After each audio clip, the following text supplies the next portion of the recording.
Bhojpuri cinema power star Pawan Singh star के मशहूर पवन सिंह जल्द ही हमें लाखन सिंह के किरदार में पर्दे पर धमाके मचाने नजर आएंगे।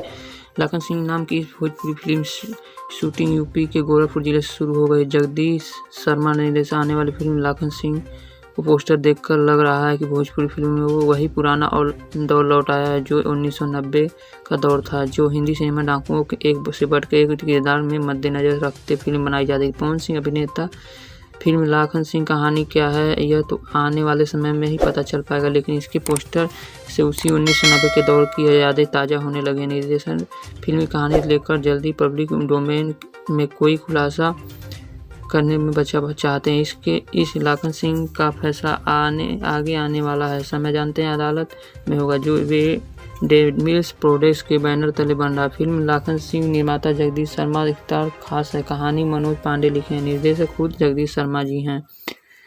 इस फिल्म में गोरखपुर शूटिंग के दौरान अभिनेता पवन सिंह ने कहा कि गोरखपुर के आसपास की जनता, व्यवहार और वातावरण में उन्हें इतना पसंद आता है कि जानबूझकर बार बार क्षेत्र की फिल्म शूटिंग करने के लिए खींचे चले जाते हैं। इधर आने के बाद आत्मीय शांति और फिल्म की कहानी, अनुकूल लोकेशन और माहौल भी आसानी से मिल जाता है, जिनसे निर्देशन निर्माता को भी कठिन नहीं होता। फिल्म हमें तो जनता का प्यार उतना ही मिलता है जितना कहीं और मिलता है। फिल्म की गीत संगीत की बात करें तो पवन सिंह कहते हैं कि जिस फिल्म में गीत संगीत मज़ा नहीं वो फिल्म काम करने का कोई फ़ायदा नहीं, क्योंकि गीत की फिल्म जाने जाते हैं। फिल्म में लाखन सिंह में भी गीत संगीत काफ़ी ज़बरदस्त बना हुआ है, जो बिल्कुल ही कहानी के अनुरूप माहौल से सेट करती हुई है। फिल्म को लेकर प्रेरणा भी मिलती है। आपको बता दें कि इस फिल्म में पवन सिंह हर हर गंगे इस साल दशहरे के मौके पर रिलीज हो